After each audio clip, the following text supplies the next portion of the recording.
You lie there in the dim hush of your room, the blankets a heavy shroud over your weary form. The day has left its marks, the endless pull of obligations, the quiet erosion of small hopes, the way your thoughts circle like leaves in an autumn wind, refusing to settle. Your shoulders ache from carrying it all, don't they? That invisible weight that presses down, making each breath feel like an effort, each moment a test you're no longer sure you can pass. The world outside your window hums with its indifferent rhythm, distant cars fading into silence, a neighbor's light flickering off, the soft sigh of wind against the panes. Your body sinks deeper into the mattress, but your mind, oh, your mind won't let you rest yet. It replays the day's small failures, the words you should have said, the kindness you forgot to show yourself. You gave everything away today, didn't you? Every last crumb of patience, every spark of energy. And now you lie here, hollow as an empty cup, wondering if you've forgotten how to fill yourself back up. Feel the mattress yield beneath you now, cradling your tired bones like an old friend who's been waiting for you to finally come home. Let your eyelids grow heavy. The room's shadows are softening into something kinder, something that knows your name. You're allowed this moment, this gentle surrender. No more chasing, no more striving. No one is asking anything more of you tonight. Not one single thing. Breathe in slowly. Can you smell it? Somewhere beyond the veil of weariness, there's the faint scent of warm bread and honey, of chamomile steam rising from a cup you've almost forgotten you're allowed to drink. Pull the blankets higher, let them settle around your shoulders like a wool embrace. Feel the soft weight of them, the way they hold you without asking for anything in return. But tonight the lantern is lit for you, and it burns in a place you've almost forgotten. A valley cradled by rolling hills where the mist clings to mornings like a lover's embrace, where a village called Sunhaven keeps the old magics alive. Here, they bake sunlight into bread, golden rays kneaded into dough by flour-dusted hands, loaves that warm the soul from the inside out. And at the heart of this village stands a bakery, with windows that glow like promises, where a woman named Mira has been waiting for you to remember her. You know her, don't you? You've been her. The one who keeps the hearth fires burning for everyone else while her own inner light grows dim. The one who forgot somewhere along the way that she too deserves to be fed, that she too is allowed to rest. Tonight, you'll follow the lantern's glow down cobblestone paths, still warm from the sun's last kiss. You'll step through the bakery door where the scent of fresh wonders greets you like an old song you'd forgotten you knew. The crescent moon hangs silver in the window, casting gentle light across wooden floors worn smooth by generations of tired feet finding their way home. Outside, the first drops of rain begin their soft percussion on the roof, that sound you've always loved, that lullaby the world sings just for you. Mira is lighting the oven now. Can you see it? The flames catch and dance, casting amber shadows that move like breathing. The flour on her hands catches the firelight as she reaches for the bowl, and in this moment, this sacred, ordinary moment, the magic begins to wake. Not with trumpets or fanfare, but with the quiet click of remembering, oh yes, I am allowed to rest. I am allowed to be held. Close your eyes now, dear one. Let the story wrap around you like the softest blanket ever woven. The lantern burns steady, the rain whispers against the glass, and somewhere in a valley between waking and dreaming, the village that bakes sunlight into bread is waiting to remind you of something you once knew, something you're finally ready to remember again. You deserve to remember how to dream. In a valley cradled by rolling hills where the mist clung to mornings like a lover's embrace, there nestled a village called Sunhaven.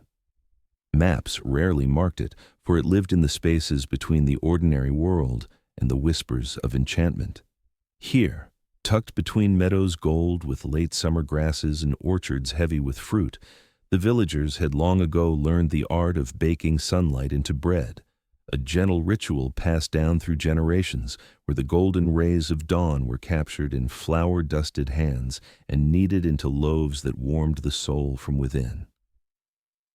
At the heart of Sunhaven stood a bakery older than memory, its stones worn smooth by centuries of gentle touch, its windows perpetually fogged with the breath of rising dough. This was Alara's domain, though domain felt too grand a word for what had become her quiet exile from joy.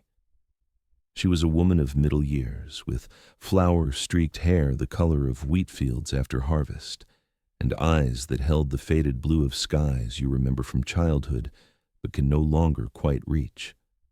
Her hands were strong from years of kneading, calloused and capable, but they moved through the motions now without the spark that once lit them from within. Each morning, Alara rose in the pearl-gray hour before dawn, when the world still held its breath between darkness and light. She would slip from her bed in the small room above the bakery, pull on her worn apron, the one with pockets deep enough to hold secrets, and descend the creaking stairs to begin the day's work. The routine was as familiar as her own heartbeat: grind the grains that the miller left at her door, sift the flour through cloth worn soft as spider silk, stoke the ancient brick oven until its belly glowed like a sleeping dragon waking. She knew every creak of the floorboards, every draft that whispered through the gaps in the stone. But somewhere along the endless procession of days, the magic had begun to slip away. The loaves still emerged golden and warm, their crusts crackling with promise, their centers soft as cloud. The villagers still gathered at her door each morning, coins in hand, gratitude on their lips. They bit into her bread and smiled, their faces lighting with the subtle warmth that meant the sunlight had taken hold, however faintly. But Alara could taste the difference. She could feel it in her bones, the way the dough responded to her touch without the old recognition, the way the captured light seemed to fade even as she kneaded it in. The bread fed the body, yes, but it no longer sang to the soul the way it once had. You know this feeling, don't you? The way a thing you once loved can become simply something you do. The way the magic leaks out so slowly you don't even notice it's gone, until one day you look down at your hands and wonder when they stopped feeling like yours. When the work that once filled you with purpose becomes just another weight to carry, another obligation in an endless chain of obligations, another reason you're not allowed to rest. Alara felt it most acutely in the quiet hours between the morning baking and the evening prep, when she would sit in the wooden chair by the window, her grandmother's chair, worn smooth by generations of tired bakers, and stare out at the village square. Children chased each other through the fountain's spray, their laughter like bells. Young couples walked hand in hand beneath the ancient oak, carving their initials into its patient bark. Old Thomas the miller would wave from across the way, his back bent from years of grinding grain, his smile unchanged since they were children running through these very streets. But Alara felt separate from it all, as if she stood behind glass, as if she had become the bakery itself, a warm place for others to gather, but not somewhere she could truly dwell. She baked for them, these people she had known all her life, watching their faces light up as they bit into her bread. But for herself? The warmth felt distant, a memory tucked away in the attic of her heart, alongside her grandmother's recipes and the laughter of long-ago mornings. The truth, the gentle, aching truth she carried close to her chest like a stone wrapped in silk, was that she had forgotten what the sunlight tasted like. Not the physical sun warming her face when she stepped outside to tilt her bowl toward the dawn, but the inner sunlight, the golden glow that had once lived in her chest when she baked.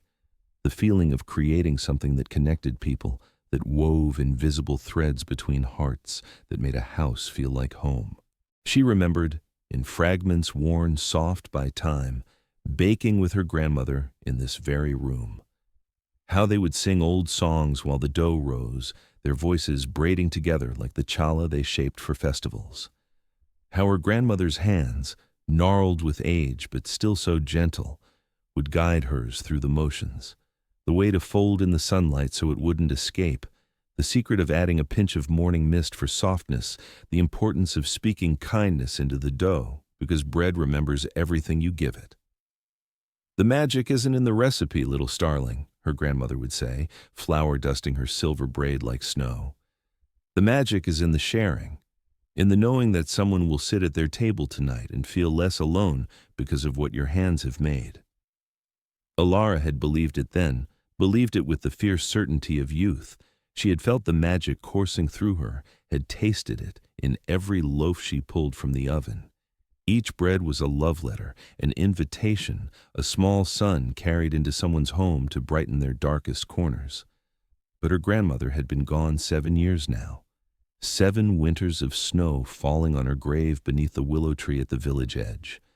And with her had gone the songs, the laughter, the feeling that baking was anything more than flour and water and the relentless turning of days. Let your shoulders drop now, just for a moment. Feel the weight of all those days you've lived through, all those mornings you woke up and kept going even when the magic felt far away. You've been so strong, haven't you? So steady. But it's exhausting, this steadiness. This holding everything together while you quietly come apart. The bakery held other ghosts besides her grandmother. Alara's parents had run it before the fever took them when she was barely 16, leaving her with flour beneath her fingernails and the sudden terrible knowledge that she was alone.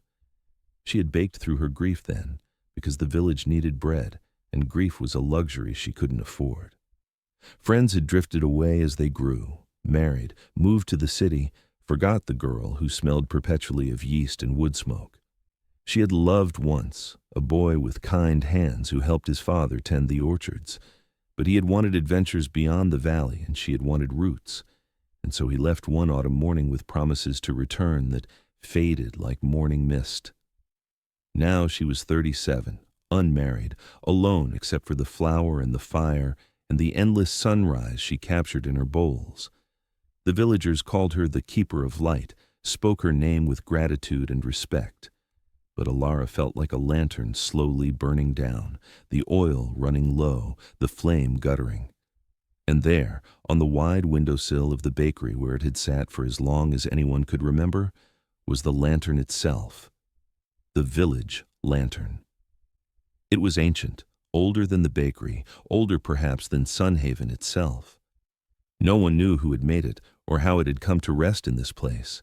It stood as tall as Alara's forearm, wrought from copper gone green with age, its glass panels etched with symbols that seemed to shift when you weren't looking directly at them. Wheat sheaves and crescent moons, fireflies and stars, spirals that drew the eye inward toward some mystery that couldn't quite be named. The lantern was never supposed to go out. That was the village's one sacred rule, passed down through whispers and knowing glances. As long as the lantern burned in the bakery window, the magic would hold. The sunlight would allow itself to be caught. The bread would remember how to heal. But lately, and this was Alara's secret shame, the thing she couldn't bring herself to speak aloud, the lantern had been flickering. Not dramatically. Not in any way that the villagers would notice when they came for their morning loaves. Just a subtle dimming, a wavering, as if the flame inside was growing tired, as if it too had forgotten why it was burning. Alara tended it faithfully, adding oil at dusk, trimming the wick, polishing the copper until it gleamed. But she could feel the truth humming in her bones. The lantern's light and her own were connected, woven together by some magic older than words. As her spark faded, so did its flame. And if it went out, she didn't let herself finish that thought. On this particular evening, as summer's last heat softened into the blue hour between day and night, Alara stood at her workbench preparing the next morning's dough. The village square was emptying, families returning to their cottages for supper, the smell of cooking fires drifting through open windows. Rain clouds gathered on the horizon, promising the gentle autumn showers that would bring the harvest season to its close. She worked by habit, her hands knowing the motions without thought: flour, water, salt. The sourdough starter she kept alive in its clay crock, fed daily like a pet, its yeasty breath a constant presence. She mixed and folded, feeling the dough come together beneath her palms. But her mind was elsewhere. On the empty chair by the window, on the bed upstairs where she would soon lie alone, on the endless tomorrows stretching before her, each one the same as the last. The first drops of rain began to fall, pattering against the windows like gentle fingers asking to be let in. The sound had always soothed her, rain on the bakery's ancient roof, rain on the cobblestones outside, rain feeding the earth so new things could grow. Tonight it felt like a lullaby for a child who had forgotten how to sleep. And then, as Alara shaped the dough into its proving basket, something shifted in the air. A warmth, sudden and unexpected, bloomed against her back. She turned slowly, flour dusting her apron, and caught her breath. The lantern was glowing brighter than it had in months, not with a steady flame, but with a pulsing, living light, gold and amber and honey warm, spilling across the windowsill and onto the worn floorboards like liquid sunlight. The etched symbols on its panels seemed to move, dancing in patterns she had never noticed before. Fireflies, she realized. The symbols were dancing fireflies, and crescent moons that smiled, and spirals that pulled her gaze deeper, deeper into some well of forgotten magic she hadn't known she was still capable of reaching. Alara moved toward it, drawn by something she couldn't name. The rain strengthened outside, a gentle percussion that matched the sudden quickening of her heart. She reached out, hesitated, then placed her palm against the warm copper. The lantern flared brighter still. And in that moment, standing in the bakery that held all her ghosts, with rain whispering against the windows and the scent of rising dough filling the air, Alara felt something she hadn't felt in 7 years. Wonder. You remember this, don't you? The way magic can find you again when you've given up looking for it, the way light can return to places you thought had gone dark forever. Close your eyes for a moment. Let the rain sounds wash over you. Feel the warmth spreading through your chest, gentle as a candle flame, soft as a first breath. The lantern's light steadied, holding bright, waiting, and Alara, the woman who had forgotten she was allowed to dream, felt the first stirrings of something like hope unfurling in her weary heart. The dough beneath her hands seemed to warm in response, as if waking from its own long sleep. Outside, through the rain-streaked glass, she could see fireflies beginning to emerge from the damp grass, impossibly early for the season, their lights blinking in patterns that echoed the lantern's glow. She didn't understand it yet, didn't know what it meant or where it would lead. But standing there in the gathering dusk, with the ancient lantern burning bright beside her and the rain singing its patient song, Alara felt the weight on her shoulders lighten just a fraction. Just enough to let her take a full breath for the first time in longer than she could remember. The magic hadn't left her after all. It had only been waiting for her to remember how to see it. The next morning arrived wrapped in mist, the kind that clung to the valley like a soft shawl and made everything seem gentler at the edges. Alara woke before dawn as always, but this time something was different. The weight that usually pressed against her chest, that familiar companion of weariness, felt lighter, as if the lantern's glow from the night before had somehow dissolved a layer of it while she slept. She descended the creaking stairs to find the lantern still burning steady and bright on the windowsill, its flame dancing with that same golden vitality. The dough she had left to prove overnight had risen beautifully, its surface smooth and domed, breathing gently in its basket. She could almost swear it was glowing faintly from within, though that might have been the morning light playing tricks through the misted windows. But before she began the day's baking, Alara felt drawn upward again, not to her bedroom, but to the attic. She hadn't climbed those narrow stairs in years. The attic was where forgotten things lived, her grandmother's old trunks, her mother's wedding dress wrapped in muslin, boxes of childhood treasures she couldn't bear to look at but couldn't bring herself to discard. The air up there would be thick with dust and memory, with the particular silence of places where time moves differently. Still, something pulled at her. A whisper in her bones that said, "Look, remember." The attic stairs groaned under her weight, each step releasing the scent of old wood and dried lavender sachets her grandmother had tucked into every corner to keep the moths at bay. The space opened before her, low-ceilinged, full of slanted morning light that filtered through a small round window. Dust motes danced in the beams like tiny stars, slow and hypnotic, and for a moment Alara simply stood there, watching them swirl. She moved between the stacked crates and covered furniture, running her fingers along familiar shapes. Her grandfather's fishing rod, her father's books of pressed flowers, the rocking horse she'd ridden as a child, its paint faded but its smile still bright. Each object held a story, a moment suspended in time, and touching them felt like touching the faces of people long gone. In the far corner, beneath a canvas tarp, she found her grandmother's old baking trunk, the one that had traveled with her family through 3 generations, its brass corners dented from countless moves, its leather straps soft and worn. Alara knelt before it, her apron collecting dust from the floorboards, and lifted the heavy lid. The smell that rose to meet her was overwhelming in its specificity. Cinnamon and cardamom, vanilla and old paper, the ghost of yeast and honey, and something else, something golden and warm that made her eyes prick with sudden tears. Sunlight. It smelled like captured sunlight. Her hands trembled as she sorted through the trunk's contents, recipe cards in her grandmother's careful script, a rolling pin smoothed by decades of use, measuring cups that had lost their gilt edges, and there, wrapped in a piece of faded linen at the very bottom, a small glass jar no bigger than her palm. Alara lifted it carefully, holding it up to the light streaming through the round window. The jar glowed.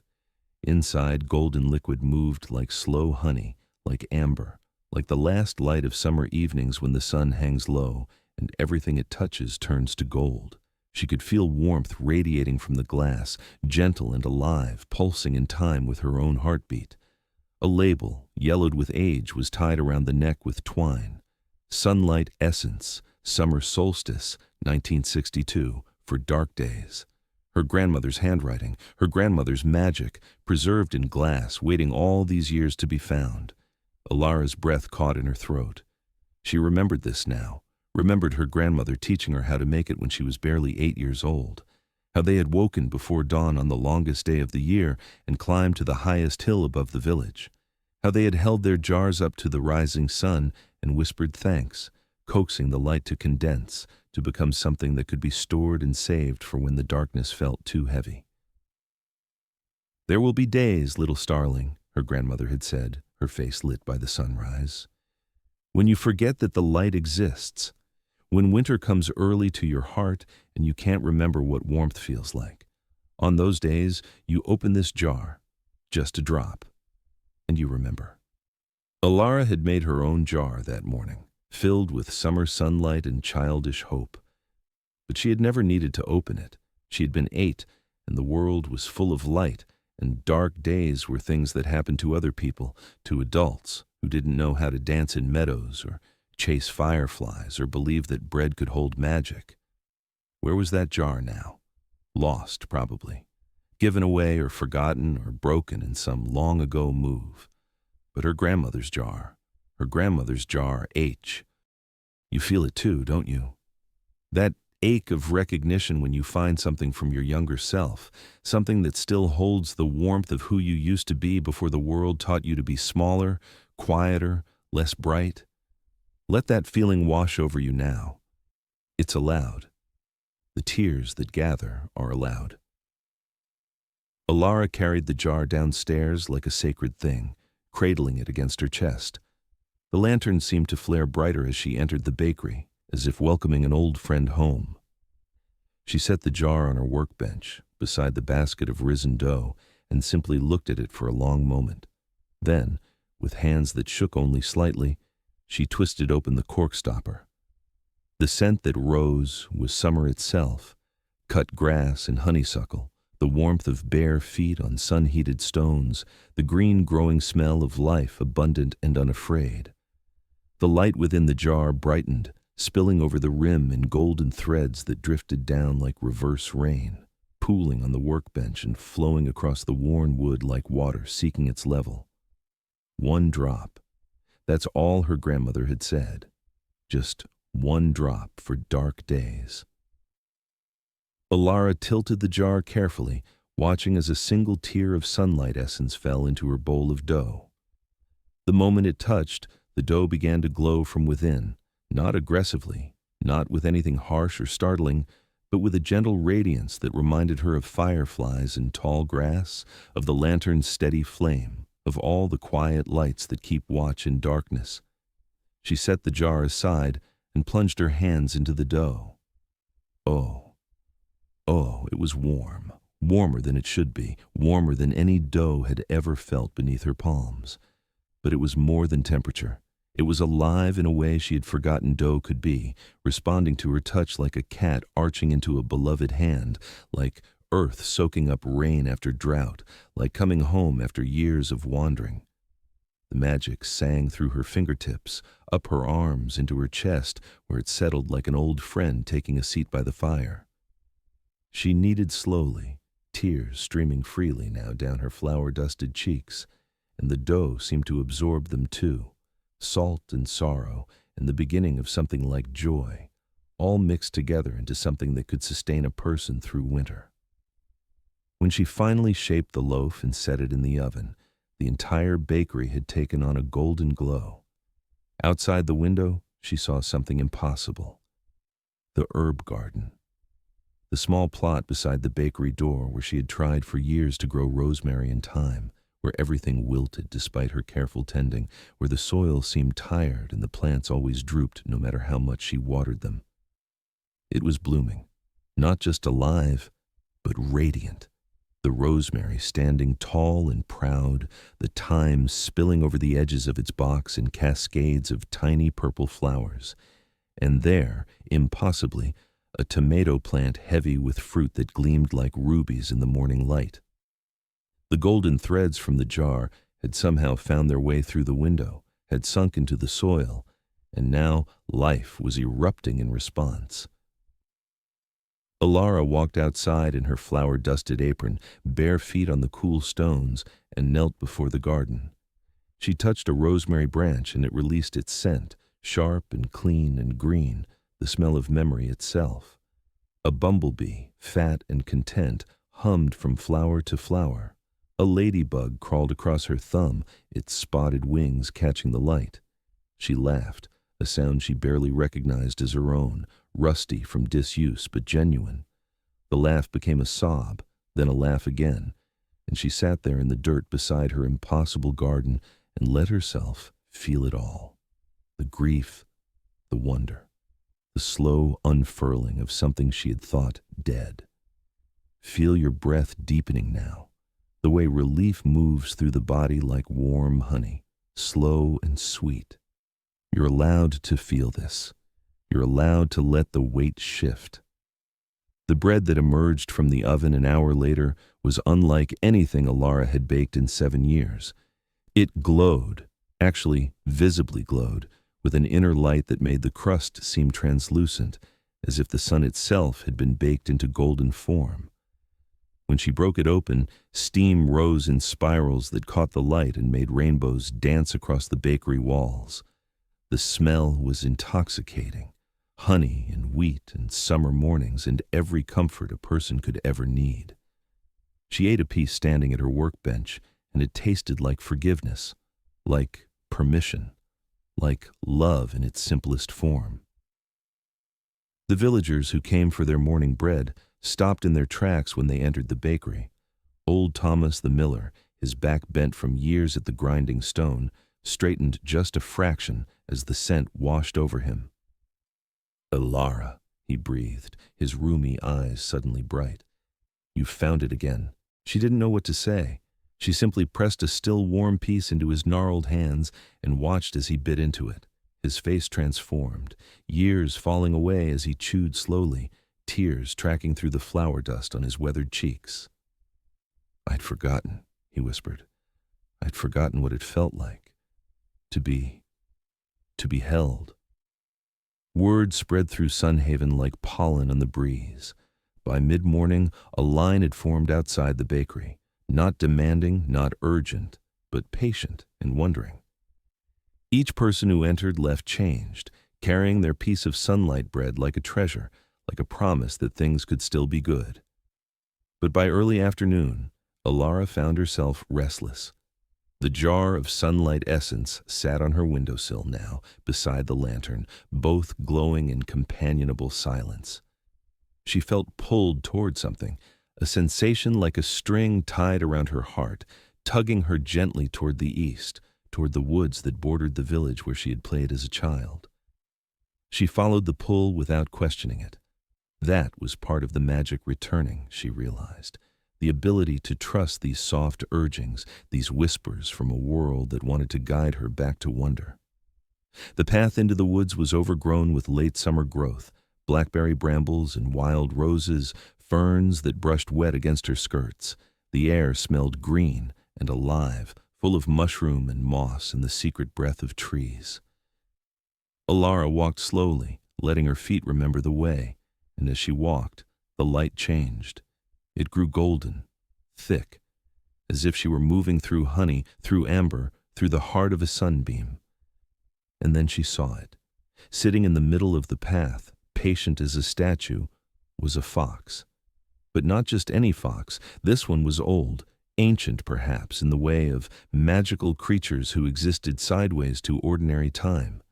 Its fur was russet and silver, each hair tipped with gold that caught the strange light. But its eyes, oh, its eyes were what made Alara's breath catch.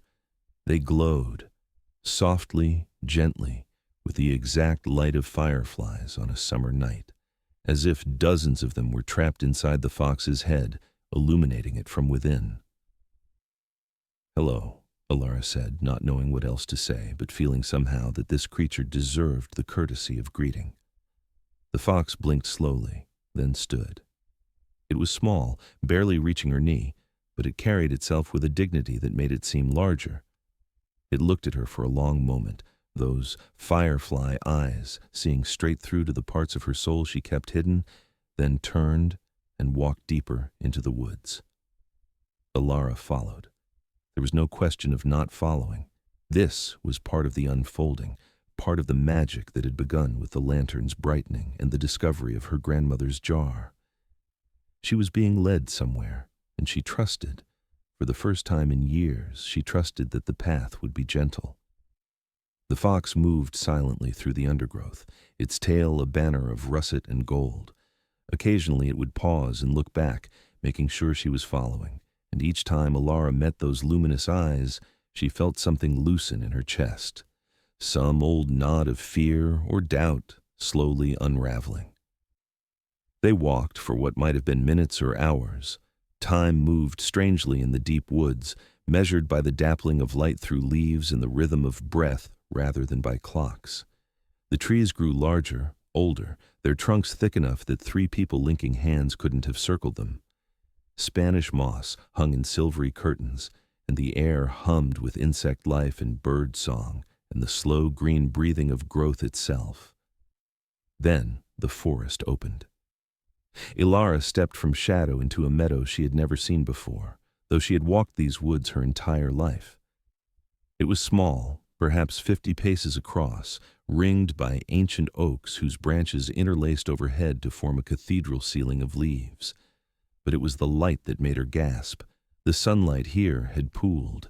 There was no other word for it. It had collected in the meadow like water, like liquid gold, forming drifts and streams that moved slowly across the grass. She could see it flowing, shimmering, alive. Where it touched, wildflowers bloomed in impossible profusion, lupins and columbines, meadowsweet and foxglove, creating rivers of purple and pink and blue through the golden light. The fox sat at the meadow's edge, watching her with those firefly eyes. Then it turned and walked into the light, and as it did, its fur ignited, not with fire, but with radiance, until it became a creature made entirely of gold and flame and summer joy. Alara understood. This was a source, one of the old places her grandmother had spoken of, where magic pooled naturally, where the veil between the ordinary world and the world of wonder grew thin enough to step through. These places were rare, hidden, and they only revealed themselves to those who needed them most. She walked forward slowly, reverently, and stepped into the pooled sunlight. Oh, oh. It was warm, not just on her skin, but through her skin, into her bones, into the hollow, tired places inside her that had been cold for so long. The light soaked into her like oil into bread, like rain into parched earth. She felt it filling all the empty spaces, all the gaps where joy used to live before responsibility and loss had carved them out. She knelt in the grass, and the light rose around her like water, like embrace. Tears came freely now, the kind that cleanse rather than harm, the kind that wash away old hurts and make room for new growth. She let them fall into the golden pool, and where they touched, tiny lights bloomed, fireflies being born from sorrow mixed with wonder. Let yourself feel this now, the way healing can hurt, just a little, in the most tender way. The ache of ice melting, of frozen places finally beginning to thaw. Breathe into it. Your body knows how to do this. You're doing so well. The fox padded close and pressed its small, warm body against her side. She stroked its fur, softer than anything she had ever touched, warm as bread fresh from the oven, and felt the firefly lights inside it pulsing in rhythm with her own heartbeat. "Thank you," she whispered to the fox, to the meadow, to the magic that had led her here. "Thank you for remembering me when I forgot myself." The fox made a sound, not quite a bark, not quite a cry, but something between the two that sounded oddly like laughter. Gentle laughter, full of affection and patience, and the knowledge that all things find their way home eventually, in their own time. Olara stayed in the meadow until the sun began its descent toward evening. She gathered the pooled light carefully, letting it flow into the glass bottles she had brought without quite knowing why. The light came willingly, eagerly, as if it had been waiting for her to claim it. By the time the bottles were full, she had collected enough sunlight to last through winter, enough to bake 100 loaves, 1,000, enough to feed a whole village through the dark months ahead. The fox guided her back to the forest path as dusk settled over the woods. At the edge where the trees gave way to village, it stopped and looked at her one more time. Then it touched its nose to her hand, a gentle press, a blessing, and turned back into the green shadows. Olara walked home in the gathering dark, her bottles of liquid sunlight clinking softly in her basket, and for the first time in years, she was not afraid of the night. The next morning, Olara baked with the meadow's sunlight. She woke before dawn as always, but this time her rising felt like a choice rather than an obligation. The ache in her shoulders was still there. 7 years of weariness doesn't vanish overnight, but beneath it, something new was growing, something that felt like possibility. She poured a measure of the meadow light into her largest mixing bowl, watching as it swirled and settled, casting golden reflections on the ceiling. The light from the lantern seemed to lean toward it, reaching across the room as if greeting a long-lost friend. She added her flour, her water, her salt, her sourdough starter fed with patience and time. And as she kneaded, she sang. It was her grandmother's song, a wordless melody that rose and fell like breathing, like waves, like the rhythm of seasons turning.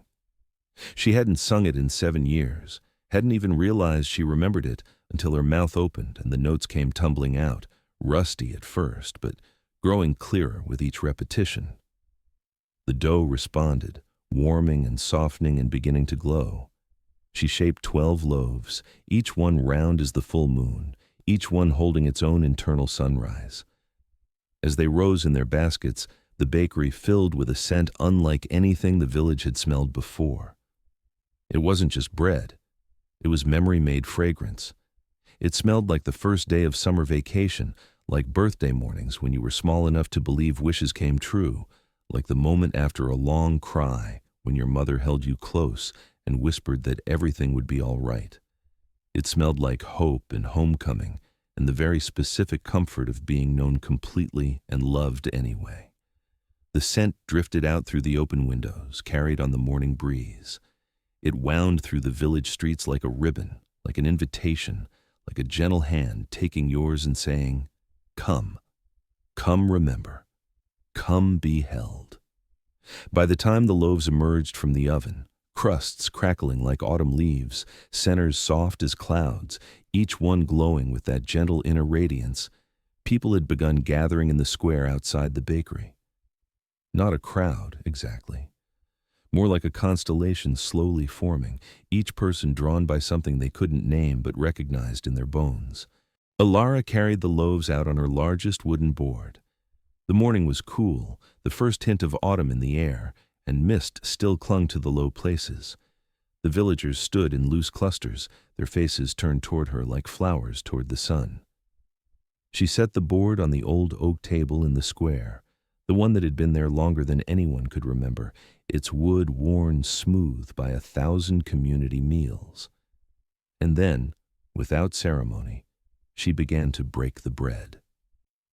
She handed the first piece to old Thomas, whose back was bent from decades at the mill. He took it with trembling hands, brought it to his mouth, and as he chewed, his eyes closed. When he opened them again, they were younger somehow. "I remember," he said softly. "I remember my son's laughter before the war took him. I remember how his joy sounded, and I've been so afraid I'd forgotten it completely." He didn't cry, but his breath deepened and a small smile touched his weathered face. The kind of smile that comes after a long pain has finally been witnessed and allowed to soften. Alara handed the next piece to Lyra the weaver, whose fingers had grown too stiff with arthritis to create the intricate patterns she once loved. Lyra ate slowly, savoring, and as she did, tears tracked down her lined cheeks. "The colors," she whispered, "I can see them again. All the colors I thought I'd lost, not just with my eyes, but in here." She touched her chest. "Thank you. Oh, thank you." One by one, the villagers came forward. Each received their piece of bread. Each ate, and each, in their own way, was returned to something they had lost, not fixed, not made perfect, but gently reminded that the loss was not the end of their story. Young Marcus, the carpenter's apprentice, tasted his first real joy since his mother's passing. Elena, who ran the village school, felt the weight of her loneliness lift just enough to remember what connection felt like. Even the children, always the first to sense magic, gathered close and whispered about how the bread tasted like snow days and laughter and being tucked in safe at night. The sharing took hours. There was no rush. People sat on the grass, on the edges of the fountain, on the worn steps of the bakery. They talked quietly, sharing stories they hadn't told in years, stories of lost loves and forgotten dreams, of griefs that had gone unspoken and joys they'd been afraid to claim. The bread had opened something in them, some sealed place where the hard truths and the tender hopes lived side by side. You understand this, don't you? The way being fed, truly fed, not just with food but with care, can crack you open. The way kindness can undo you more completely than any cruelty. Let your jaw unclench. Your shoulders can drop another inch. You're allowed to soften here. Alara moved among them, not saying much, just listening. And as she listened, she felt something remarkable happening. The villagers' stories were feeding her just as her bread had fed them. Each shared memory, each whispered confession, each moment of recognized pain, it all wove together into a warmth that filled the hollow places inside her. She had thought her loneliness was unique, her loss singular. But here, in the gentle morning light, surrounded by people who had walked their own paths through sorrow, she realized something fundamental. Grief was not what isolated her. The refusal to share it was. "I lost my grandmother 7 years ago," she found herself saying, her voice quiet but steady. "I've been baking alone ever since, and somewhere in all that solitude, I forgot that the magic wasn't just in my hands. It was in the sharing, in the knowing that what I made would connect people, would remind them they weren't alone." Old Thomas reached over and patted her flour-dusted hand. "We're all a bit lost sometimes, child. The trick is letting people find you anyway." The sun climbed higher. The bread was gone, divided into dozens of pieces, each one carrying its blessing into the hearts that needed it. The gathering didn't disperse so much as slowly dissolve, people drifting back to their homes and work, but carrying something new with them. A gentleness, a recognition, a sense that they were part of something larger than their individual sorrows. As Ilara cleaned up, gathering the empty board and brushing crumbs for the birds, she felt different, lighter. The bakery that had been her prison for 7 years felt more like a hearth again, a place where warmth was created not just for others, but for herself, too. The lantern burned steady on the windowsill, its flame dancing with satisfaction. That afternoon, as the village settled into its quiet routines, Ilara found herself drawn back to the woods. But this time, the pull led her in a different direction, not toward the meadow where she had found the pooled sunlight, but toward a part of the forest she hadn't visited since childhood, the old oak grove. She walked slowly, her basket swinging at her side, following a path that was more memory than actual trail now. The trees here were ancient beyond reckoning, their trunks wider than cottages, their branches so thick and tangled overhead that the forest floor existed in a perpetual green twilight. Moss grew everywhere, on stones, on fallen logs, on the trees themselves, creating a carpet so thick her footsteps made no sound. And there, in the heart of the grove, stood the grandmother oak. Ilara stopped at its base, tilting her head back to trace the climb of its massive trunk into the canopy above. Somewhere up there, hidden among the branches, was the treehouse. Her treehouse, her sanctuary, the place where she and her childhood friends had spent endless summer afternoons, playing games of make-believe, telling stories, sharing the secrets that felt too big for their small hearts to hold alone. She hadn't climbed up in nearly 20 years, hadn't even thought about it in more time than she could measure. The memory of it had filed itself away with all the other relics of childhood, precious but untouchable, like photographs that would crumble if handled too much. But now, standing beneath the oak with the afternoon light filtering green through the leaves, she felt that pull again, that gentle insistence. Remember, go see. It's still there. It's been waiting. The rope ladder was still there, though weathered gray by years of rain and sun. Ilara tested the first rung carefully, half expecting it to crumble under her weight, but the rope held, worn but strong, like so many old things that refused to give up their purpose. She climbed, hand over hand, the basket hooked over her arm, her heart beating faster with each rung. The world fell away below her, the forest floor receding into shadow, the branches growing thicker around her, until she was suspended in a realm of leaves and dappled light and birdsong so complex it sounded like a symphony composed just for her ears. And then she was there. The treehouse platform spread before her, built between 3 massive branches that cradled it like hands holding a treasure. The wood was silvered with age, warped in places, but intact. Someone, probably old Thomas, she realized, who had always had a soft spot for preserving the village's history, had maintained it over the years, keeping the floorboards solid and the small roof weatherproof. Ilara pulled herself up and sat with her legs dangling over the edge, catching her breath and looking around in wonder. It was exactly as she remembered. The carved initials on the railing, her own, and beside them, Kieran's, who had moved to the city and never returned, and Mira's, who had married and moved to a neighboring valley, and Thomas's, who had died of fever at 15, leaving a grief-shaped hole in all their hearts. The small shelf where they'd kept their treasures, now empty except for a bird's nest, carefully constructed from twigs and moss and what looked like threads of golden light. The window opening that looked west, where they'd watched countless sunsets and made wishes on the first star of evening. But it was more than just the physical space. It was the feeling of the place, the echo of laughter that still seemed to hang in the air like perfume, the ghost of whispered confidences, the presence of those younger versions of themselves who had gathered here when the world felt too big and complicated, and they needed a place to just be children together. Alara reached out and touched the carved initials, running her fingers over the letters worn smooth by time. And as she touched them, something remarkable happened. She heard laughter. Not real laughter, not exactly. More like the memory of laughter, so vivid it was almost tangible. The sound of her own voice at 12 years old, higher and lighter than it was now, full of breathless joy as she and Kieran raced to see who could climb the ladder faster.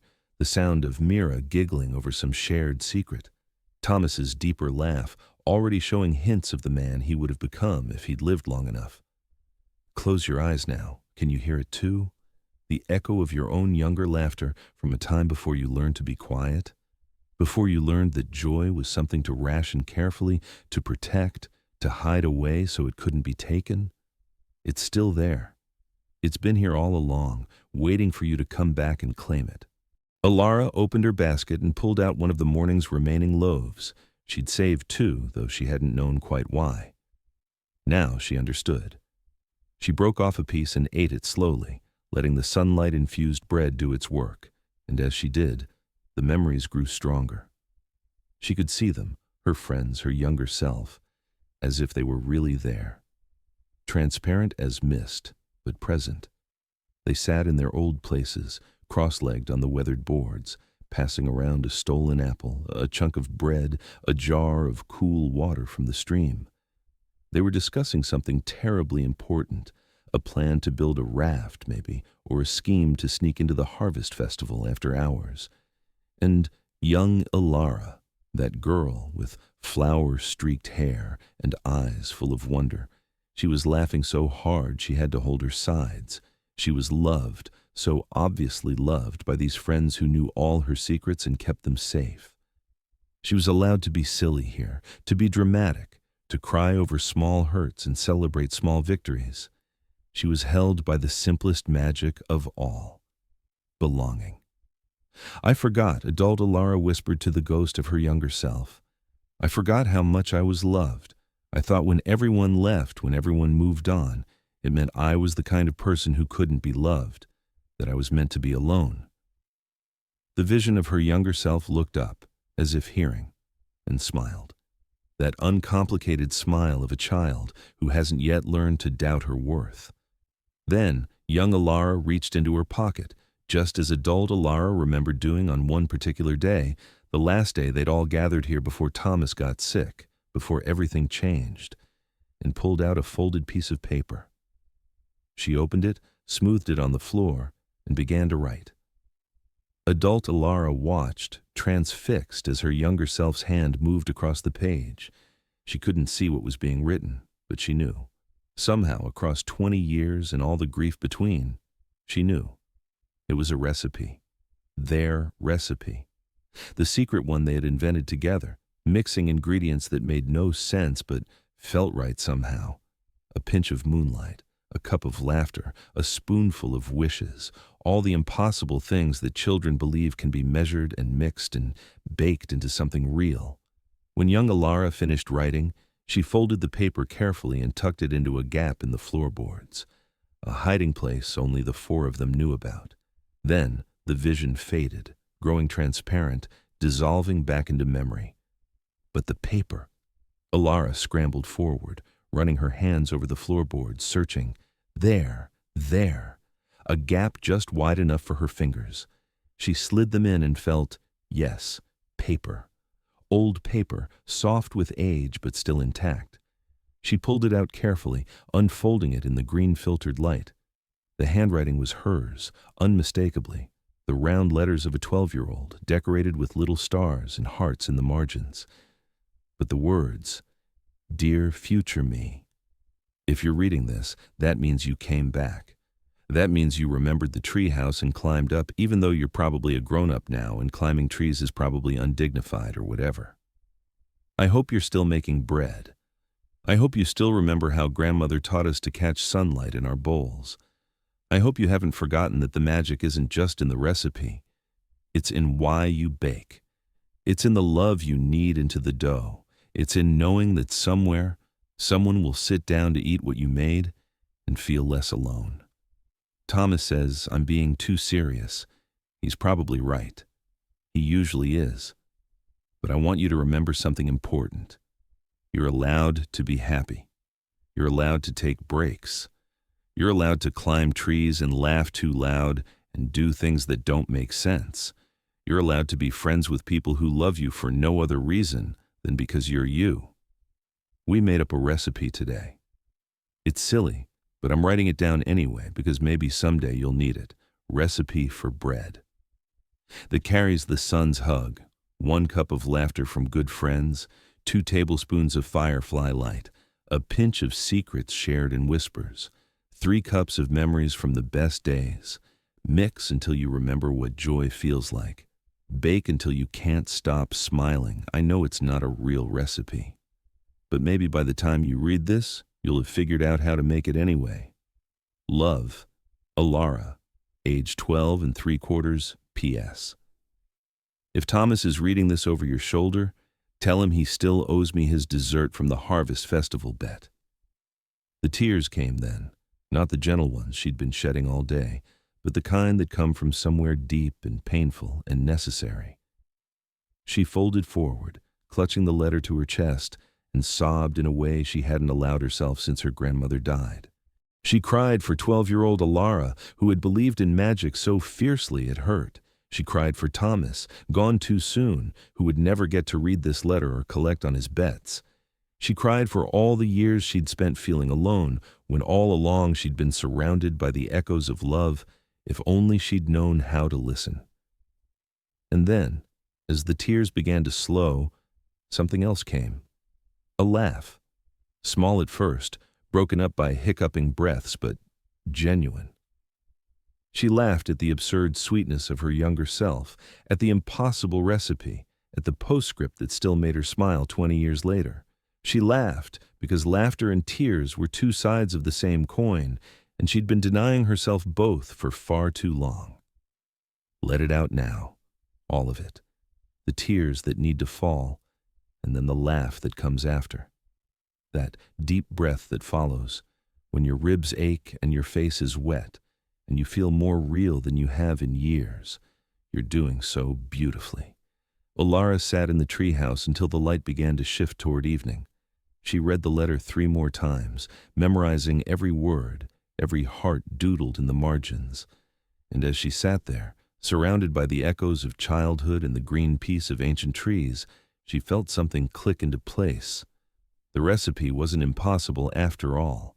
She'd been making it all along, in every loaf she baked. Laughter from good friends. She'd found that in the square this morning, in the sharing and the stories. Firefly light. She'd captured that in the meadow with the wise old fox. Secrets shared in whispers. Every villager who had confessed their small griefs had given her that. Memories from the best days. They were here, in this treehouse, waiting for her to come back and claim them. Mix until you remember what joy feels like. She was remembering. Slowly, in pieces, but remembering. She folded the letter carefully and tucked it into her apron pocket right over her heart. Then she climbed down from the treehouse, leaving her basket behind for the birds and squirrels, feeling lighter with each step down the rope ladder. When she reached the ground, she looked back up one more time. And there, barely visible in the failing light, she saw fireflies beginning to emerge from the branches, their lights blinking in patterns that almost looked like words, like thank yous, like welcome homes. The walk back to the village was peaceful. The woods whispered their approval, and somewhere in the distance she heard a train whistle, that lonely, lovely sound that meant journeys ending, meant people coming home.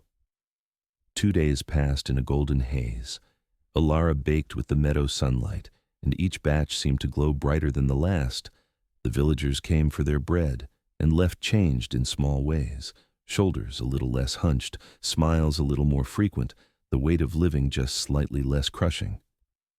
But late on the second evening, as she cleaned her mixing bowls by the light of the lantern, Alara found herself thinking about the attic again.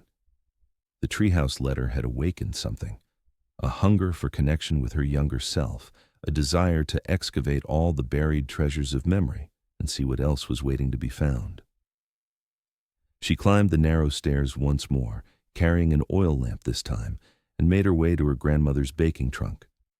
But beside it, she noticed something she had overlooked before: a smaller chest, cedar wood gone dark with age, with her own initials carved roughly into the lid. Her memory chest, the one her parents had given her on her 10th birthday, where she was supposed to keep all her special things. She opened it slowly, the hinges protesting with age. Inside, layers of her childhood lay preserved like geological strata, each layer a different year, a different version of herself.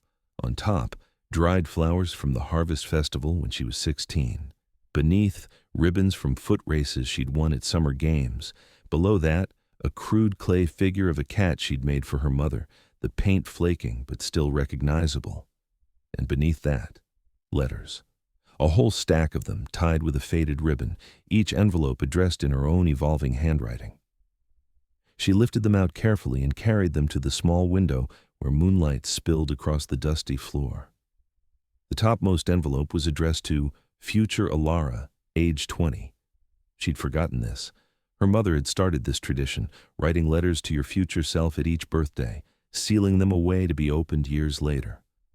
A way of maintaining conversation with the person you were becoming, of not losing the thread of yourself as you grew. Alara had stopped the tradition after her parents died. She'd been 16, drowning in grief and new responsibilities, and the idea of writing to a future that felt impossible to imagine had seemed pointless. But before that, before loss taught her to stop hoping, she'd written faithfully every year. She opened the first letter, the one written at age 10 to her 20-year-old self. The paper was brittle with age, and her handwriting was large and uncertain, each letter carefully formed. Dear 20-year-old Alara, Mama says by the time you read this, you'll be a grown woman. That seems impossible. I can't even imagine being 20. That's ancient. I hope you're still baking. I hope you're making the sunlight bread every morning and that it makes people smile. Papa says our family has been doing this for hundreds of years, and I like knowing I'm part of something big like that. I hope you have a best friend, maybe even a husband. You, but Mama says I'll change my mind about boys. I hope you're happy. That's the most important thing, Mama says, not success or money or anything else, just being happy and kind. Right now, I'm happy. I helped Grandmother bake 12 loaves today, and she let me shape them all by myself. She says my hands already know the magic, even if my head doesn't understand it yet. She says magic isn't about understanding anyway. It's about trust. Do you still trust the magic? I hope so. Don't forget to trust it, okay? Love, 10-year-old you. P.S. Grandmother made me promise to tell you, the lantern must never go out. Ever, ever, ever. She was very serious about it. Remember. Alara pressed the letter to her lips, tasting salt from tears she hadn't realized were falling. The reminder about the lantern felt like a message from beyond, not just from her younger self, but from her grandmother, reaching across the years to remind her of what mattered. She opened the next letter. Age 11 to age 21. Dear Alara, if you're reading this on your actual 21st birthday, then good job remembering. I'm writing this late at night because I can't sleep. Something scary happened today. Thomas fell from the apple tree and broke his arm. He's okay, but for a few minutes, we all thought he might be really hurt. It made me think about how things can change so fast. How 1 minute you're laughing and the next minute everything's different. I don't like thinking about that, but I can't stop. I hope when you read this, everyone I love is still okay. I hope Thomas and Kieran and Mira are still your friends. I hope Mama and Papa are still there to hug you. I hope Grandmother is still teaching you new recipes. But if they're not, if something bad happened, I want you to know that it's okay to be sad. Papa told me that tonight. He said being sad when you lose something just means you loved it, and love is never wasted, even if it hurts. Keep baking, okay? Even if it's hard. Especially if it's hard. That's when the bread matters most. Love, 11-year-old you, P.S. The lantern is still burning. Grandmother checks it every night before bed. She says it's like a promise. As long as it burns, the magic remembers us. The prophecy in that letter, the worry about loss, it had come true, hadn't it? By 21, Ilara's parents were 5 years gone, her grandmother 4 years in her grave. Thomas was dead at 15. Kieran and Mira had moved away. Everything her 11-year-old self had feared had come to pass. But the instruction remained. Keep baking, especially when it's hard. She had kept baking, but somewhere along the way, she'd stopped doing it with love. She'd done it with duty, with obligation, with the grim determination of someone who had nothing left but routine. Breathe deeply now. Feel the weight of all the years you've carried, all the losses you've survived. You're still here, still trying. That's worth something. That's worth everything. She opened letter after letter, reading through the progression of herself. Age 12, already aware of Thomas's illness, trying to be brave. Age 13, first heartbreak over the orchard boy, writing through tears. Age 14, excited about mastering a new bread technique, listing all her dreams for the bakery's future. Age 15, the last letter written before her parents' death, so innocent in its assumptions about the future. And then, at the bottom of the stack, one more envelope. But this one was different, addressed simply to Ilara with no age specified. The handwriting was her grandmother's. Her hands trembled as she opened it. My dearest darling, if you're reading this, then I am gone, and you have found your way back to the attic. Good. I hoped you would, though I knew it might take time. Grief makes us forget where we put our treasures. I'm writing this on the morning of the summer solstice, the day we made the sunlight essence together. You were 8 years old, and so full of magic, I could hardly contain my joy. You asked me if the light would last forever, and I told you yes, if kept in the right conditions. What I didn't tell you then, because you were too young to carry it, was that the right conditions aren't just a cool, dark place in a sealed jar. The right conditions are a heart that remembers why the light matters. The sunlight will last as long as you remember love, Ilara. As long as you remember that the bread you bake is not just flour and water, but connection. Every loaf is a thread spun between souls, a reminder that we do not have to be alone in this world. I know your path will be hard. I've seen enough of life to know that loss comes for all of us, and you'll face yours too soon and too often. But I also know you're strong enough to survive it. More than that, I know you're strong enough to grow through it, to let it deepen you rather than harden you. When the days feel too dark, remember, the lantern burns for you, not for the village, not for the magic, for you. It's there to remind you that light persists even in darkness, that wonder waits even in sorrow, that you are allowed, always allowed, to hope for better things. Bake with love, my starling. Even when, especially when, you don't think you have any left to give. The act of giving creates the thing given. The act of loving teaches you how to love.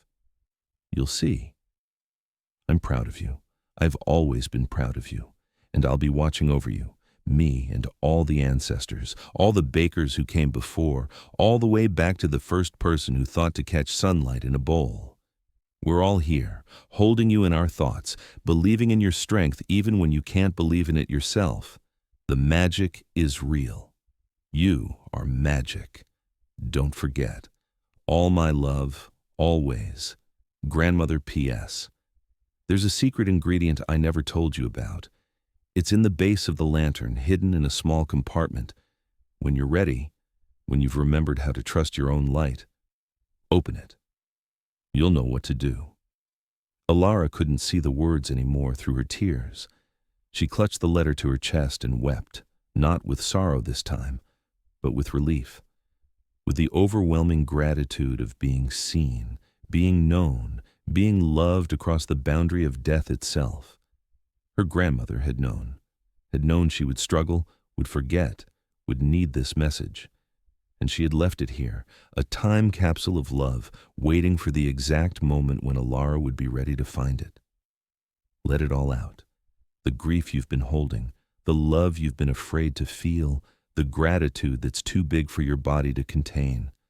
Cry until you're empty, and then cry more until you realize you're not empty at all. You're full.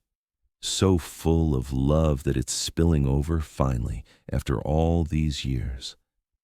When the tears finally slowed, Alara wiped her face on her apron and stood on shaky legs. She descended from the attic with her grandmother's letter and all the birthday letters, her arms full of paper and memory and the kind of love that survives anything. She laid them carefully on her work table beside the lantern. And then, with her grandmother's words fresh in her mind, she examined the lantern's base for the first time with real attention. There, nearly invisible unless you knew to look, a small panel that slid to one side. She opened it. Inside, wrapped in silk, was a tiny vial of liquid that glowed like starlight, like fireflies, like all the gentlest lights that guide you home in darkness. A small tag was tied around it, for when you forget that you are light. Alara held the vial up to the moon streaming through her window. The liquid inside swirled, alive, responding to her touch. She understood. This was essence distilled from the lantern itself, the concentrated magic of all the bakers who had come before her, all the love that had been poured into this place over centuries. This was inheritance. This was permission. This was being told explicitly that she was worthy of the magic she carried. She uncorked the vial and touched one drop, just one, to her lips. The taste was summer mornings, and her grandmother's laughter, and the feeling of being small enough to believe in everything. It was sweet and golden, and so full of love that for a moment Alara couldn't breathe. And then she could breathe, deeper than she had in years, all the way down to the bottom of her lungs, filling herself with air and hope, and the radical notion that she deserved both. The lantern flared brilliant at her back, its flame leaping joyfully as if celebrating her remembering. The next days unfolded like petals opening, each one revealing new softness, new wonder. Sixth wonder: the rain and the buried lanterns. On the morning of the fourth day, rain came, not the harsh autumn storms that would arrive later, but the gentle kind that whispers rather than shouts. Alara stood at her bakery door, breathing in the smell of wet earth and growing things, and felt called outside. She walked through the village as the rain pattered softly on her shawl, making her way to the old communal garden that the elders had tended before age made the work too difficult. It had been years since anyone had planted here, and the garden had gone wild with weeds and brambles. But the rain was doing something strange. Where it fell, the earth seemed to shimmer, to shift, as if something beneath was waking. Alara knelt in the mud, not caring about her skirts, and began to dig where the light seemed strongest. Her fingers found metal, glass. She pulled up a small lantern, no bigger than her fist, its copper frame green with age but its glass intact. And inside, impossibly, wonderfully, a firefly still glowed, suspended in what might have been amber or might have been captured time itself. She dug more and found more lanterns. Dozens of them, buried throughout the garden in a pattern that might have been random or might have been the shape of a constellation she didn't recognize. Each one held a firefly, each one still glowing with patient light, waiting through decades of darkness to be unearthed. The villagers, drawn by curiosity, came to help. Together, in the gentle rain, they dug up all the lanterns and arranged them along the pathways that led from house to house, from the bakery to the square to the old oak tree and back again. By nightfall, the entire village was lit by soft points of light, a map of connection made visible, a reminder that they were all joined by invisible threads of care. Feel your breathing slowing now, the image of rain-wet lights glowing soft. The way community can be something you build together, all of you muddy and wet and happy. Rest into that feeling. Seventh wonder: the moon's whisper. That night, unable to sleep for all the magic coursing through her, Alara climbed to the bakery's roof, a flat space where she sometimes hung laundry to dry in the sun. The rain had stopped, leaving the air clean and cool, and the crescent moon hung low on the horizon, silver as a smile. She sat with her back against the chimney, still warm from the day's baking, and looked up at the stars. They seemed closer tonight, as if leaning in to listen to her thoughts. And then, impossible as everything else had been, the moon spoke. Not in words exactly, more like a feeling, a knowing, a gentle pressure in her mind that resolved into meaning. You're doing so well, little baker. You're remembering. Keep going. Keep trusting. The light gets brighter from here. Alara laughed, a sound of pure delight, and whispered back, "Thank you. Thank you for watching over me, over all of us." The moon seemed to glow warmer, as if pleased, and Alara sat there for hours, wrapped in moonlight and the certainty that she was held by something vast and patient and endlessly kind. Eighth wonder, teaching the child. The next morning, a small girl appeared at the bakery door. She couldn't have been more than 7, with dark braids and eyes that sparkled with mischief and hope. Her name was Anna, and her family had just moved to Sunhaven from a neighboring village. "My mama says you can teach me to catch sunlight," Anna said, matter of fact. "Will you?" Alara's first instinct was to say no. She wasn't a teacher. She barely remembered how to do this herself. But then she looked at Anna's eager face and saw herself, that 8-year-old girl who had learned from her grandmother, who had believed in magic so fiercely it became real. "Yes," she heard herself say. "Yes, I'll teach you." They spent the day together. Alara showed Anna how to grind the grain, feeling the rhythm in her arms, singing the old grinding song. She showed her how to mix the dough with water drawn from the old well, how to knead with the heels of your hands, rocking your whole body into the motion. And then, as the sun reached its zenith, they went outside together with their bowls. "You have to ask permission first," Alara explained, surprised to find the words coming so easily, as if her grandmother were speaking through her. "The sun doesn't have to share. So you ask nicely, and you promise to use it for good things, for feeding people, for bringing light into dark places." Anna nodded solemnly and held up her bowl. "Please, son," she whispered, "please share your light with me. I promise to use it to help people feel less alone."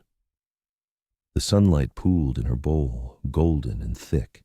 Anna's face transformed with wonder, and Alara felt her own heart crack open even wider, because this was what her grandmother had meant. The magic wasn't just in the baking.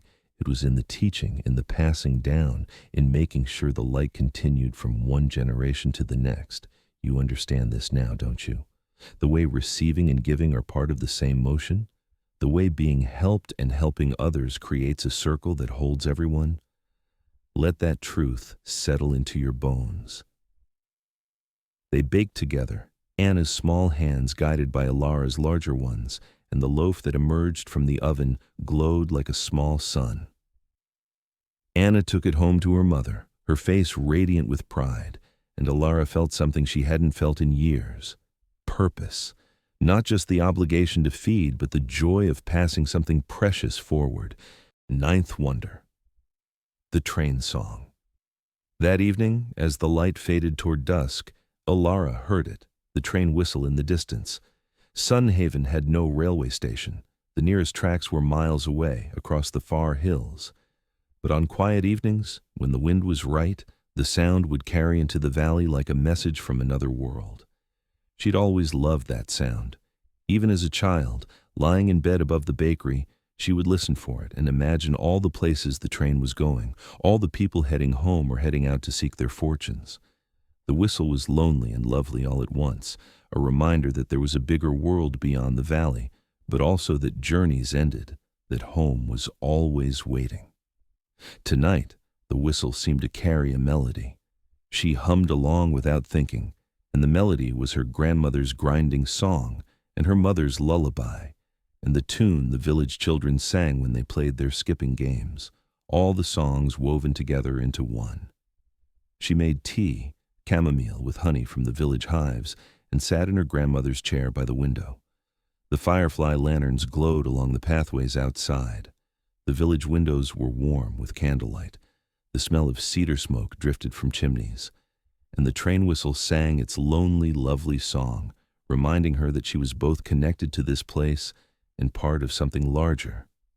Tomorrow would come, and with it more bread to bake, more people to feed. But tonight, she could simply sit and sip her tea and listen to the train singing her home. 10th wonder, the gathering and the return. On the 7th day, because all good magic happens in sevens, Alara woke with a knowing in her bones. Today was the day. Today, everything came together. She baked throughout the morning, using the last of the meadow sunlight and the single drop from her grandmother's vial and a measure of her own joy, which had somehow become something that could be added to bread like salt or honey.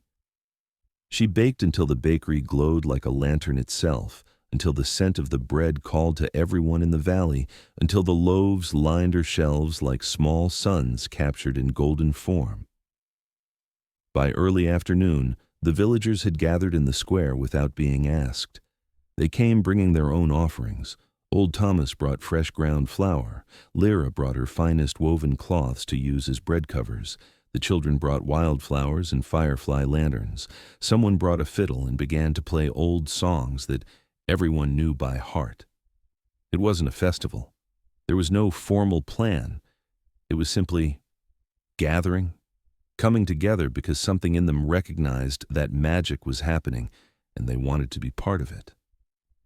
Alara brought out all her bread, 40 loaves, each one perfect, each one glowing.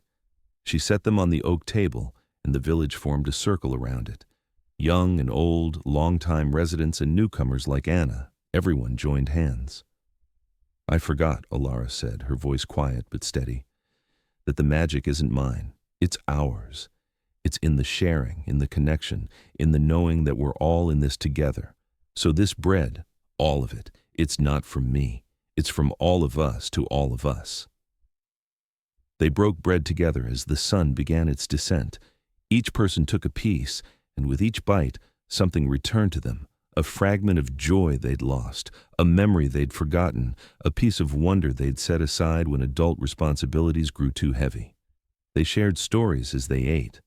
Thomas talked about his son, not with sorrow this time, but with love, remembering the good rather than just the loss.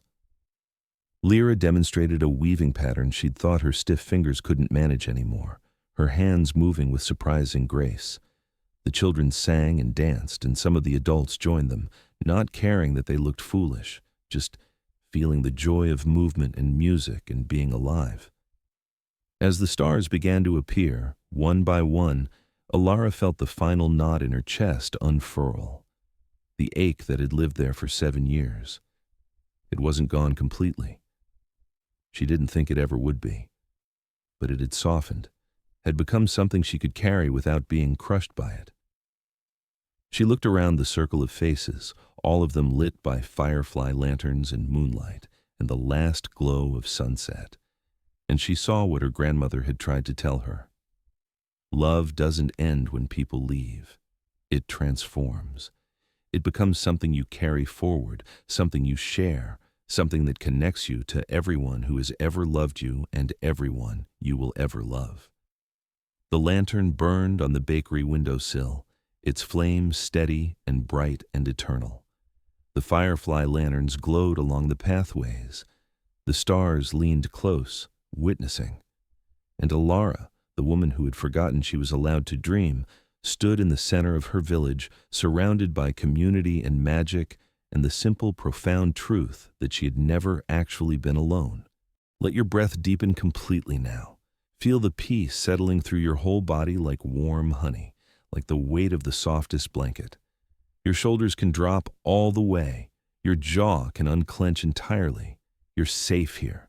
You've been safe all along. Tomorrow can wait. Tonight is just for rest.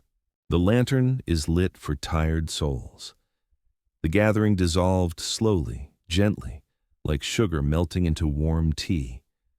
There was no abrupt ending, no formal farewell, just the natural rhythm of people finishing their bread, hugging their neighbors, collecting their children, and drifting toward home as the night deepened around them. The firefly lanterns continued their patient glow along the pathways, lighting each person's way back to their own hearth, their own bed, their own quiet corner of peace. Alara stood in the square long after the last villager had gone, watching the fireflies dance in the darkness, listening to the soft sounds of the village settling into sleep. Windows went dark one by one, like stars being tucked away until morning. The air smelled of night-blooming jasmine and the lingering sweetness of bread, and overhead the crescent moon hung like a silver cradle, rocking gently in an invisible wind. She felt it then, the final piece clicking into place, not with fanfare or dramatic revelation, but with the quiet certainty of a door closing on something that had been left open too long. A gentle click, like a latch finding its home, like puzzle pieces that had always belonged together finally touching edge to edge. The ache in her chest, that hollow place where her grandmother's death had carved out a cavern, where loneliness had built its nest, where she had stored all her unshed tears and unspoken fears. It was still there. She could feel it, knew it would always be a part of her landscape, a scar that marked where great love had lived. But it had transformed. It was no longer a wound. It was a well, deep and clear, filled not with pain but with all the love she had received and all the love she had given, even when she thought she had nothing left to give. Her grandmother lived there, and her parents, and Thomas with his too brief laugh, and all the versions of herself she had been, the 8-year-old catching sunlight in a bowl, the 12-year-old writing letters in a treehouse, the 16-year-old who kept baking through grief because the village needed bread and someone had to be strong. They were all still there, all still part of her, their love a living thing that grew rather than diminished with time. Ilara understood now what her grandmother had meant. The magic wasn't something you possessed, it was something you participated in. It flowed through you the way water flows through a river, the way light flows through a prism. You didn't make it happen, you just opened your hands. You allowed yourself to be a channel, a conduit, a place where love could pass from one heart to another, and the bread was just the form love took when it moved through her hands. It could have been anything. It could have been songs or paintings or gardens or the way she smiled at children in the street. The bread was her particular magic, yes, but the love was universal. It belonged to everyone and no one, ancient and eternal, the force that made lonely people reach out to each other in the dark. She had spent 7 years thinking she was alone, that the magic had abandoned her when really she had abandoned it. Not through any fault or failure, but simply because grief had convinced her that loving was too dangerous, that opening her hands meant risking having them emptied again. But standing here, in the square where she had just fed her entire village, where she had been fed in return by their stories and their presence and their willingness to gather when she called, she understood that closed hands could hold nothing, not even safety, not even protection from pain. Only open hands could catch sunlight. You understand this, don't you? The way the very thing you've been protecting yourself from, connection, vulnerability, the risk of loving, is the only thing that can actually heal you. Let that truth wash over you now, gentle as the mist that's beginning to fall, soft as the rain that's slowing to barely a whisper against the leaves. Alara walked back to the bakery, her feet knowing the way, even in darkness. The firefly lanterns lit her path, and she touched each one as she passed, feeling the warmth of the copper, the pulse of the living light within. Behind each glowing window she passed, she could sense her neighbors sleeping. Old Thomas snoring gently in his cottage, little Anna curled up with the bread she'd made glowing softly on her bedside table, Lyra dreaming of new patterns to weave, each one a tiny sun connected to her heart by invisible threads. The bakery welcomed her home. The lantern on the windowsill burned brighter than she had ever seen it, its flame dancing with pure joy, casting golden light across the worn floorboards and up the walls, making shadows that looked like dancing figures, like all the bakers who had come before her celebrating her return to herself. She walked to the window and placed her hand on the lantern's warm copper base, and as she did, she felt them, all the ancestors, all the keepers of this light, reaching across time to touch her back. Her grandmother most strongly, but others too. Great-grandmothers and great-great-grandmothers going back and back until the chain disappeared into a past before memory, before names, to the first person who thought to catch sunlight in a bowl and share it with someone who needed warmth. "Thank you," she whispered. "Thank you for waiting. Thank you for not giving up on me when I gave up on myself." The lantern flared brighter still, and in its light, Alara saw something she hadn't noticed before. The etched symbols on the glass panels, the wheat sheaves and crescent moons, the fireflies and stars, they were moving, shifting, forming new patterns. And now she could read them, could understand the language that had always been there, waiting for her to remember how to see. They spelled out a single word, repeated in spirals around the lantern's circumference. Welcome, welcome, welcome home. The tears that came were gentle ones, mixed with laughter, and Alara stood there crying and laughing at once because she was home, not just in the bakery, but in herself, in her own skin, in the knowledge that she belonged here, that she was exactly where she was meant to be. Outside, the rain that had threatened all evening finally came, but not as a storm. As a mist so fine it was barely there, more like a blessing than weather, settling over the village like a whisper of benediction. The firefly lanterns glowed through it, each point of light haloed in silver, and above, breaking through the thinning clouds, the stars appeared. But they were closer than stars should be. Alara could feel them leaning in, pressing near, as if the sky itself was lowering to embrace the village. The stars' light was soft, tender, nothing harsh or cold about it, just the gentle attention of the universe, witnessing, approving, holding this small valley and its tired baker in an embrace of cosmic kindness. The crescent moon smiled down at her through the mist, and she smiled back. Everything was exactly as it should be.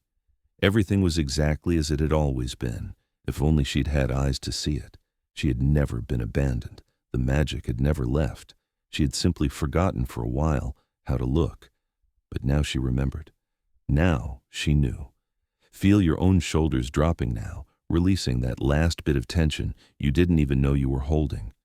You are not alone. You have never been alone, even in your darkest moments when you were convinced no one could see you, no one cared, no one understood. You were being held even then, by the earth beneath your feet, by the air filling your lungs, by every ancestor who survived long enough to bring you into being, by the stubborn persistence of your own heart that kept beating even when you wanted to give up. You are not alone. Not tonight. Not ever.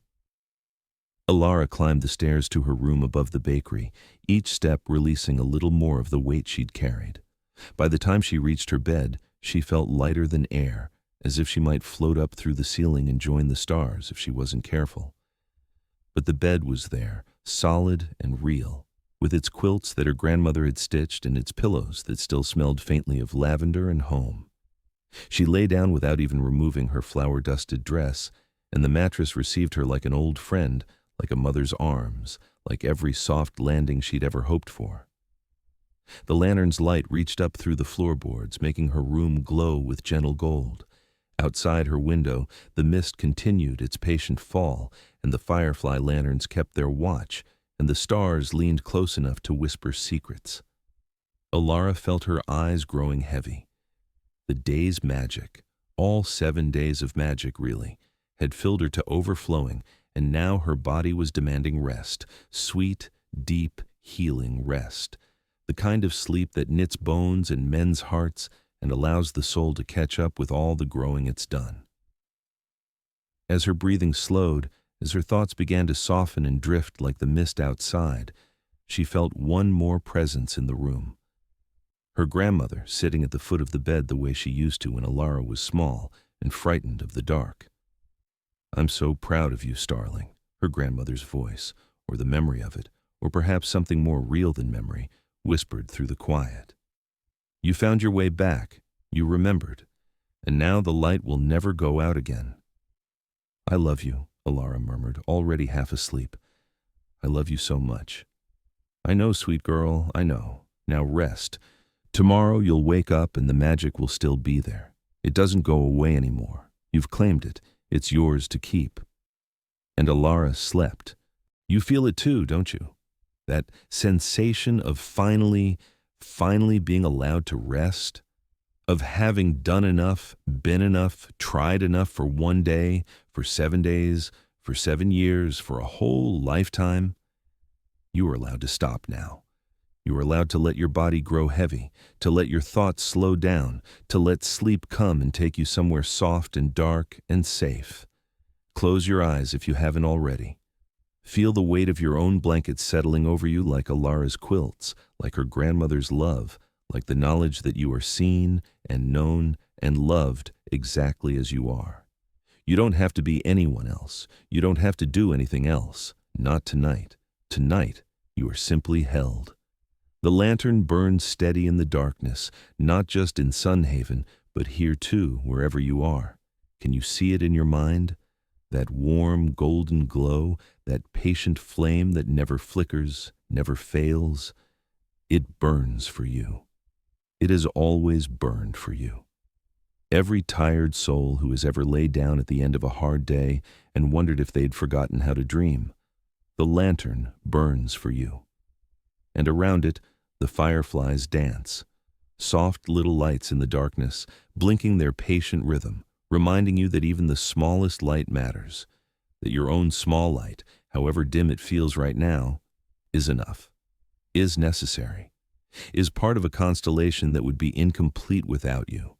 Breathe in slowly, hold it, let it out even more slowly. Feel your ribs expanding, releasing, expanding, releasing. You're doing so well. You've done so well. Every breath is a victory. Every moment you've survived is a testament to your strength, even when you felt weak, especially when you felt weak. The stars are leaning closer. Can you feel them? Not harsh or bright, but tender. Watching over you the way Alara's grandmother watched over her, the way the moon watches over the whole sleeping world. You are part of something vast and ancient and impossibly kind.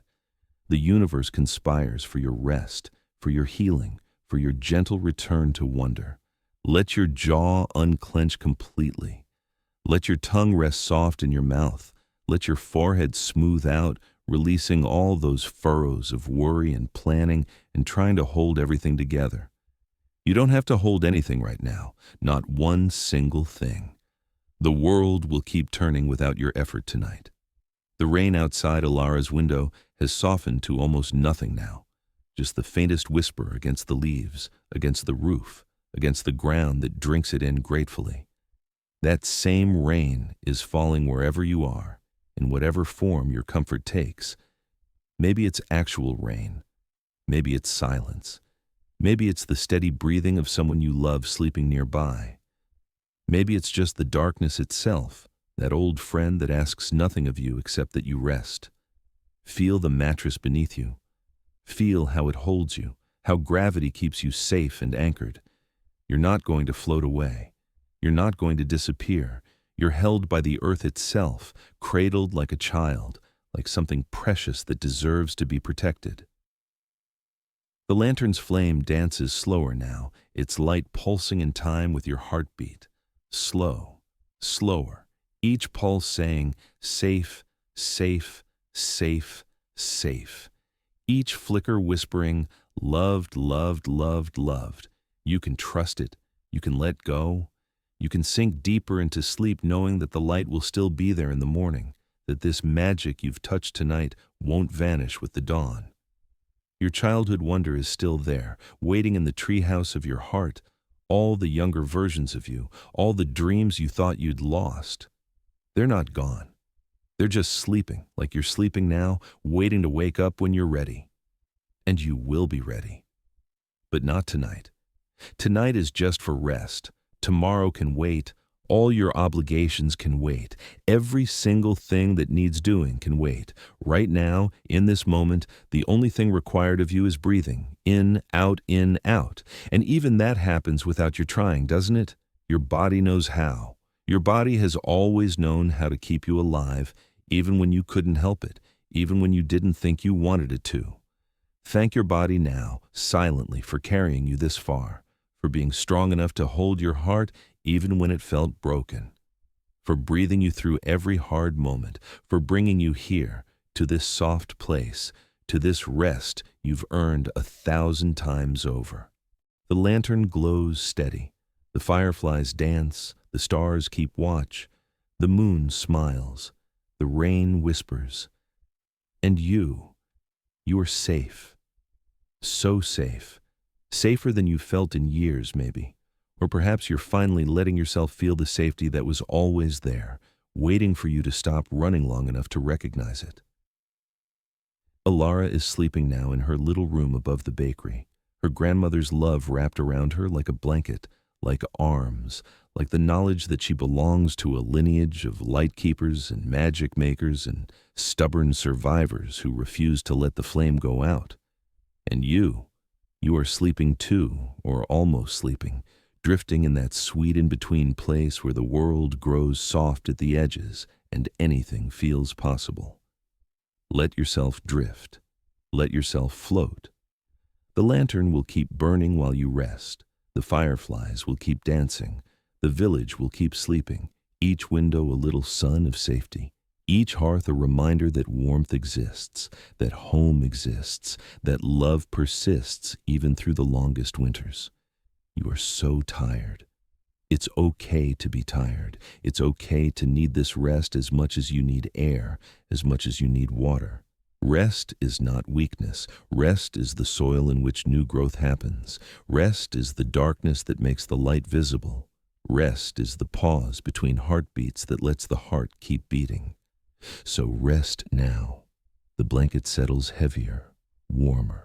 Softer than clouds, softer than the mist falling on Sunhaven, softer than anything that's ever held you.